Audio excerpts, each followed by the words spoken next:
Bonjour à tous, bienvenue dans ce nouvel épisode un peu spécial. Aujourd'hui, je vais vous parler d'un objet qui est maintenant connu mais qui n'était pas encore il y a quelques années. Nous allons parler de ce qu'on appelle la boîte à 10 books. Donc, une boîte à 10 books, qu'est-ce que c'est? Donc, tout d'abord, son origine. Donc, ça vient de la mythologie juive. Et en fait, à l'intérieur de ces boîtes-là, ce qu'on appelle les boîtes à 10 books, il y aurait un démon. Donc, un démon qui serait piégé à l'intérieur, justement, et qui serait bloqué. C'est pour ça qu'on retrouve généralement sur ces types de boîtes toutes les ouvertures qui sont fermées par de la cire de bougie. Et là, je suis en train d'en mettre un peu partout, mais c'est pas grave. Donc, dans cette boîte-là, apparemment, il y aurait un démon. Donc, c'est bien stipulé qu'il ne faut jamais ouvrir une boîte à 10 books, sinon ça pourrait libérer le démon. Donc, qu'est-ce qu'on va faire? Eh ben, sans plus attendre, on va l'ouvrir et voir un peu ce qu'il y a à l'intérieur. Ok, donc c'est parti pour l'ouverture de cette fameuse boîte.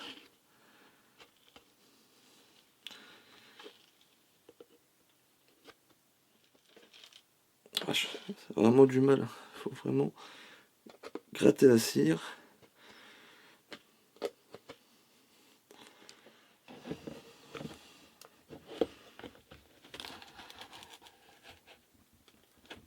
Donc, pendant que je suis en train d'ouvrir, je ne sais pas si vous voyez, mais il y a l'air d'avoir des inscriptions religieuses dessus. Donc, on va voir si cette boîte a bien quelque chose. Donc, on va voir ensemble, on va découvrir ensemble. Donc, on va découvrir ensemble ce qu'il y a à l'intérieur de la boîte. Alors, décaler ça.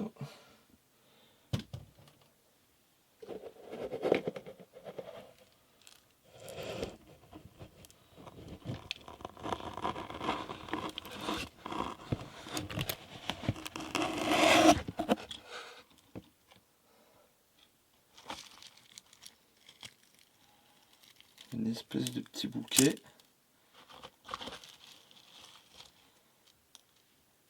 Voilà, c'est une corde.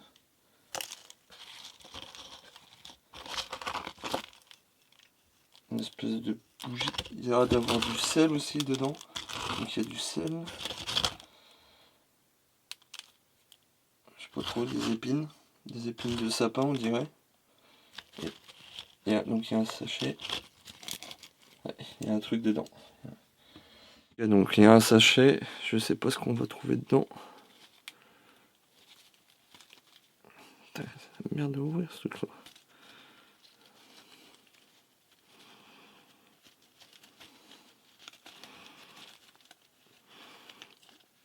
En tout cas ça sent fort. Je pourrais pas dire ce que ça sent, mais il y a des odeurs.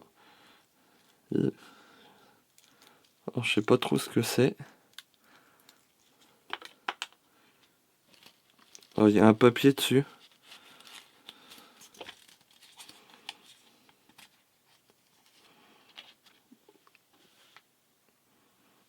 Je vous ai eu. Ok, donc je vous explique le but de cette vidéo. Donc sur internet, on retrouve énormément d'objets potentiellement hantés sur des sites comme eBay, sur Etsy. Et en fait, le problème avec ces sites-là, justement, vous voyez, c'est ces fausses boîtes-là.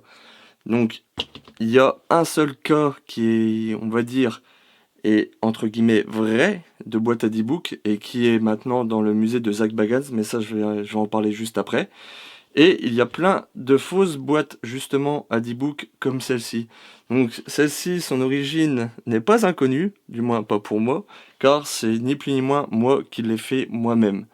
Donc le but en fait de cette vidéo, c'est de vous expliquer et de vous montrer comme quoi le paranormal pour certaines personnes, c'est un véritable business et comme quoi on peut faire des boîtes à d'e-book qui sont totalement fausses et pourtant qui semblent crédibles. Donc, ce qui m'énerve en ce moment, c'est justement le fait de voir ce genre de vidéos, de voir des personnes qui ouvrent des boîtes à d'e-book qui sont totalement fausses, qu'on trouve sur internet, en plus pour une très bonne somme. On va dire qu'en général, une boîte à d'e-book coûte entre 100 voire 300 euros. Donc c'est quand même énorme pour l'arnaque que c'est. Donc c'est ni plus ni moins pour faire de la prévention que j'ai fait cette vidéo là. Et je trouve qu'il y a beaucoup de personnes qui font des titres un peu putaclic du style oh j'ouvre une boîte à d'e-book, ça se passe mal, je n'aurais jamais dû ouvrir cette boîte à d'e-book. Et je trouve ça ridicule, ridicule, ridicule. Et la preuve, c'est que cette boîte là est totalement ridicule et fausse. Donc la seule boîte connue comme étant une véritable boîte à d'e-book a été mis en vente sur le site eBay il y a de ça plusieurs années. Donc vous pouvez voir la boîte juste ici qui apparaît. Et en fait, depuis la fameuse sortie de cette boîte à d'e-book sur eBay qui est maintenant au musée hanté de Zak Bagans, il y a énormément de ce type de boîtes qui apparaissent sur les sites comme eBay, comme Etsy, comme j'ai dit. Ça se vend énormément bien. J'ai suivi il n'y a pas longtemps une enchère, justement, je voulais voir un peu la bêtise humaine et voir combien pouvait se vendre une boîte vulgaire comme ça. Et il y en a, elle s'est vendue pour 150 euros. C'est quand même énorme pour ce que c'est. Alors, dedans, vous y trouvez un vieux bout de corde que j'ai récupéré qui était dans ma cave par terre. Un petit bouquet garni spécial poulet. Alors j'ai retrouvé une vieille bougie, mais vraiment une vieille bougie. Du coup j'ai dit ouais, ça va être sympa à mettre dedans, ça va donner son petit côté. J'ai rajouté du gros sel pour faire, on va dire, comme s'il y avait une protection au niveau de cette boîte là. Et un petit sachet qui contient en fait ce qu'on appelle des noix de lavage. Donc c'est ni plus ni moins un sachet qu'on met dans la machine à laver pour laver son linge. Ni plus ni moins, mais ça fait son petit effet. Et du coup, je trouve que ces boîtes-là sont vraiment ridicules. Je trouve ça ridicule et les gens se font vraiment avoir. Donc c'est pour ça que je voulais faire cette vidéo-là aujourd'hui. C'est justement parce que j'ai regardé beaucoup de vidéos sur l'ouverture de boîtes à d'e-book et je trouve ça mais vraiment, vraiment ridicule. Je veux dire, c'est tellement simple d'ouvrir, de prendre une boîte. Moi, ça m'a pris 1 heure pour le faire. Et j'aurais pu la vendre 80, 100 euros en disant que c'était hanté. Mais chose que je ne ferais pas, justement, car je trouve ça irrespectueux, je trouve ça débile. Et voilà un peu ce que c'est, le type d'arnaque qu'on peut trouver sur Internet. C'est pour ça qu'il faut toujours être méfiant quand on achète des objets qui sont potentiellement hantés sur le net. C'est justement pour éviter ce genre de problème. C'est pour ça que je n'achète pas de boîte à e-book sur eBay, sur Etsy. Tout simplement parce que je sais que c'est vraiment des grosses conneries. Ni plus ni moins des grosses conneries. La preuve en est, je l'ai 1 heure.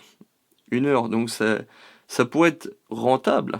Car comme j'ai dit, pour moi, il y a beaucoup de personnes qui utilisent comme prétexte le paranormal pour vendre ce type d'objet à des personnes qui sont crédules, ou pas forcément crédules, mais qui veulent découvrir un peu les boîtes à e-book, ou alors des personnes ou des youtubeurs qui veulent faire vraiment le buzz sur l'ouverture de boîtes à e-book.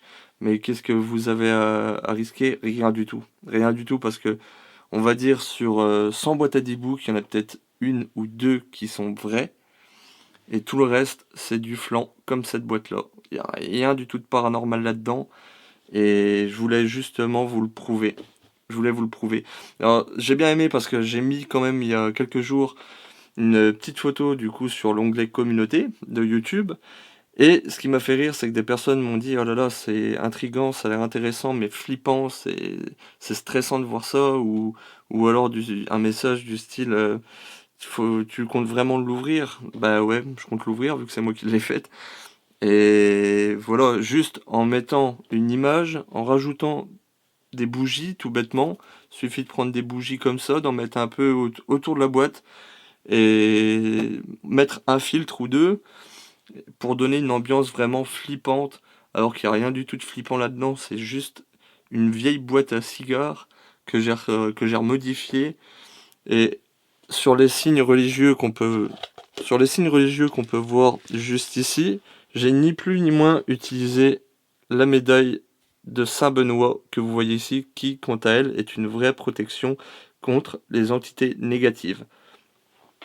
Mais cette boîte-là n'a rien du tout de paranormal. Donc je vais maintenant vous parler plus sérieusement de la vraie boîte à 10 books et non pas ces boîtes arnaques qu'on voit sur les vidéos qui fleurissent sur YouTube et qui sont d'un ridicule. Il est temps pour moi de vous parler maintenant de la véritable histoire de la boîte à 10 books. Mais attention, quand je vous parle d'histoire véritable, ça ne veut pas forcément dire que c'est vrai. Donc pour vous faire court, en fait, tout commence avec l'histoire d'un homme qui s'appelle Kevin Manis. Donc Kevin Manis va acheter dans une brocante une vieille boîte à vin qui est fermée. Donc apparemment, cette boîte à vin aurait appartenu à un survivant de l'Holocauste qu'il y a eu, donc pendant la Deuxième Guerre mondiale. Et la petite fille de ce survivant va quand même préciser à Kevin Manis de ne jamais ouvrir cette boîte-là, car à l'intérieur, il y aurait ce qu'on appelle un Dybbuk, donc qui vient bien de la mythologie juive. Et en fait, donc un Dybbuk, qu'est-ce que c'est? Donc c'est un démon ou une mauvaise âme qui aimerait prendre possession d'un être humain, donc de sa victime, de la personne à qui la boîte appartient. Donc Kevin Manis est propriétaire d'une boutique d'antiquités et il va vouloir faire plaisir à sa mère et lui offrir la fameuse boîte à 10 books, tout en ne sachant pas vraiment si c'était vrai. Pour lui, c'était plus un folklore, et il va vouloir l'offrir à sa mère justement pour son anniversaire, si je ne me trompe pas, ou pour Halloween, je ne sais plus. Il me semble que c'est pour son anniversaire. Et du coup, il va appeler sa mère, donc sa mère va venir au magasin, il va lui montrer la fameuse boîte à 10 books, et lui, il va recevoir un appel. Donc il va descendre en bas pour prendre l'appel, et sa mère va rester seule avec la boîte. Donc sa mère va ouvrir la boîte, et là, elle va être victime d'un AVC. Donc elle a vu quelque chose qui semblait effrayant, et elle est dans l'incapacité de parler. Donc son fils qui est en bas va remonter et voir sa mère dans un état pas possible. C'est-à-dire que sa mère est assise sur une chaise avec l'incapacité de bouger, de parler. Elle essaye juste de montrer la boîte. Elle a le regard fixé sur la boîte et on voit bien que quelque chose la dérange. Donc elle va aller à l'hôpital. Donc le SAMU va venir la récupérer. Et à l'hôpital, elle va pouvoir, avant de pouvoir récupérer sa voix, pouvoir écrire. Et elle va écrire sur un petit tableau: mauvais cadeau, pas bon, pas aimé cadeau. Et du coup, suite à ça, Kevin Manis va essayer du moins de donner la boîte à 10 books à diverses personnes, que ce soit à sa copine de l'époque, qui va lui dire qu'elle n'en veut pas parce qu'apparemment elle aurait vu des ombres. Et il va essayer de la refourguer aussi à sa sœur, je crois, bref, à sa famille. Et à chaque fois, ils ne vont pas en vouloir parce qu'ils verraient des ombres, ils seraient témoins de choses inexpliquées chez eux, et ils seraient victimes de cauchemars où ils verraient une vieille femme. Donc, est-ce que c'est vrai? Est-ce que c'est faux? J'ai des doutes quand même. Suite à ça, il va mettre cette boîte-là en vente donc dans sa boutique d'antiquités, et un couple va venir l'acheter vraiment avant le week-end. Et quand il va revenir à sa boutique, du coup, le lundi pour reprendre le travail comme tout le monde, il va retrouver la boîte à 10 books posée devant son magasin d'antiquités. Donc il va la récupérer, et c'est à partir de là que l'histoire va être, on va dire, connue, car il va la mettre en vente sur eBay et il va faire une description précise de l'histoire de la boîte à 10 books. Donc cette boîte à 10 books va être mise aux enchères sur le site eBay. Donc, suite à ça, la boîte va avoir plusieurs propriétaires. Et le dernier propriétaire de la boîte n'est ni plus ni moins Zak Bagans de Ghost Adventure, que vous pouvez voir juste ici, justement, avec la fameuse boîte. Donc en 2018, Zak Bagans va organiser une enquête, enfin une investigation au sein de son musée hanté, et va inviter le rappeur Post Malone. Donc le rappeur Post Malone va toucher cette boîte-là, et apparemment il serait du coup maudit, et il lui serait arrivé que des merdes justement après avoir tourné cet épisode-là avec Zak Bagans. Et si je me trompe pas, il a eu un problème au niveau de sa maison, il a eu des problèmes d'accident de voiture, et pour lui, il est persuadé que ça vient de cette boîte-là. Comme je dis, il faut aussi faire la part des choses. Si il peut y avoir du vrai dans cette histoire, il peut également y avoir du faux. Donc Manis a créé de toutes pièces cette histoire. Donc en fait, il a créé la boîte à D-Book. Il a créé certains objets qui sont dedans, dont la pierre, ou si je me trompe pas, il y a écrit attachement ou D-Book en hébreu. Et justement, il explique, il a fait ça, il a créé toute cette histoire-là pour justement la vendre sur eBay. Donc, pour en venir à la conclusion de cette courte vidéo, faites toujours attention quand vous achetez des objets sur internet car ça peut être une très grosse arnaque, comme cette boîte. Celle-ci est totalement bidon. Et je trouve qu'il y a trop de gens qui peuvent se faire avoir justement suite à ça. Ensuite, attention, je pense qu'il y a des influenceurs, enfin des youtubeurs, qui trouvent ça cool d'avoir cette boîte-là, de faire, voilà, d'ouvrir ces boîtes-là alors qu'il ne faut pas les ouvrir à la base. Et justement, ça fait des vues, on va dire. Et comme j'ai dit, certaines personnes profitent du paranormal pour monter un petit business. Moi, j'aurais pu très bien la vendre 80, 100 euros, hein. Mais comme j'ai dit, je suis là pour justement faire des recherches et prouver l'existence d'une vie après la mort. Je suis pas là justement pour faire des conneries pareilles. Je suis pas là pour ouvrir des boîtes stupides où c'est qu'à l'intérieur il y a des pseudo-objets qui garderaient une âme démoniaque. Ça, je n'y crois pas. Et pour moi, c'est des conneries. Donc, j'espère que cette courte vidéo vous aura plu. Je m'excuse déjà encore une fois pour cette fausse boîte à D-Book qui n'est ni plus ni moins qu'une création de ma part. Et j'espère avoir pu vous ouvrir les yeux justement sur les boîtes à D-Book, sur les vidéos du style j'ouvre une boîte à D-Book, ça se passe mal, je n'aurais jamais dû. Tout ce que vous voyez sur ces genres de vidéos, c'est du pipeau, c'est du faux. Il se passe rien, il n'y a rien de paranormal là-dedans.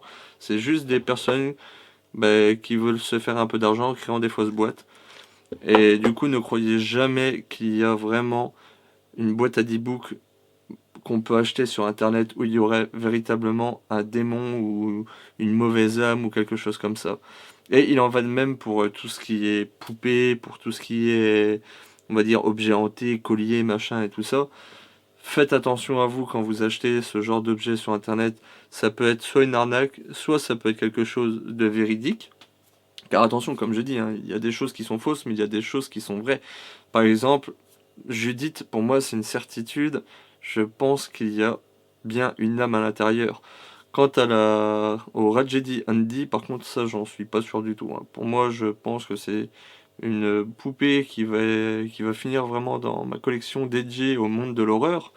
Mais je ne suis vraiment pas sûr qu'il y ait quelqu'un à l'intérieur, contrairement à Judith. Pour moi, Judith, je pense que c'est vraiment une véritable poupée, enfin un véritable navire. La voici d'ailleurs. Donc, je vous souhaite une bonne soirée à tous. J'espère que cette courte vidéo vous aura plu. Et on se dit à très bientôt pour l'épisode spécial Halloween.